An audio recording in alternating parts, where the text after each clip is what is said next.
ನೋಡಿ 1955 rarest and costliest car in the world. ಇದರ ಹೆಸರು ಮರ್ಸಿಡಿಸ್ ಬೆನ್ಸ್ 300 SLR. SLR ಅಂದ್ರೆ ಸ್ಪೋರ್ಟ್ ಲೈಟ್ ರೇಸಿಂಗ್ ಅಂತ. 1955 ಅಲ್ಲಿ ವರ್ಲ್ಡ್ ಚಾಂಪಿಯನ್ ಸ್ಪೋರ್ಟ್ಸ್ ಕಾರ್. ಮತ್ತೆ ಈ ಕಾರು ಆಕ್ಷನ್ ಅಲ್ಲಿ ಎಷ್ಟು ಮಿಲಿಯನ್ ಯೂರೋಗೆ ಸೋಲ್ಡ್ ಆಯ್ತು ಅಂದ್ರೆ 135 ಮಿಲಿಯನ್ ಯೂರೋಗೆ ಸೋಲ್ಡ್ ಆಯ್ತು.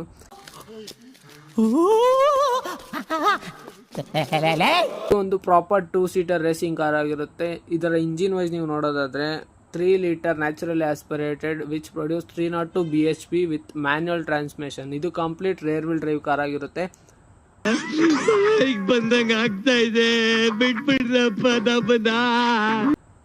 ಇನ್ನು ಪರ್ಫಾರ್ಮೆನ್ಸ್ ವೈಸ್ ನೋಡೋದಾದ್ರೆ 288 km/h ಟ್ರಾವೆಲ್ ಮಾಡ್ಬೋದಾಗಿತ್ತು, 180 mph ಟ್ರಾವೆಲ್ ಮಾಡ್ಬೋದಾಗಿತ್ತು.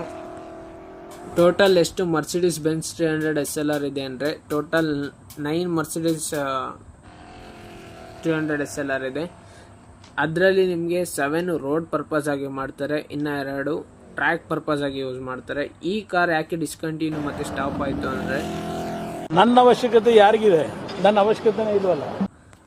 ಲೇ ಮಾನ್ಸ್ ಮೋಟಾರ್ ರೇಸಿಂಗ್ ಅನ್ನೋ ಒಂದು ಈವೆಂಟಲ್ಲಿ ಈ ಕಾರ್ ಪಾರ್ಟಿಸಿಪೇಟ್ ಮಾಡಬೇಕಾದ್ರೆ ಈ ಕಾರು ಕ್ರ್ಯಾಶ್ ಆಗುತ್ತೆ. ಅದರಿಂದ 80 ಜನ ಸಾವನ್ನಪ್ತಾರೆ.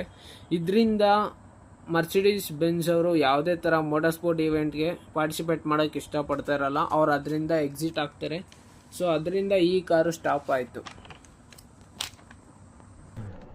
ಅಪ್ಪಿ ಇದು ಯಾವ್ದೋ ಫ್ಲಾಶ್ ಬ್ಯಾಕ್ ರೆಬಲ್ ತರ ಅಂಬರೀಶ್ದು ಹಳೇದು ಅಕ್ಕಿಲ್ಲ ಬೆಳೆ ಇಲ್ಲ ಚಕ್ರ ಕತೆ ಇದ್ದಂಗಿದೆಯಲ್ಲ.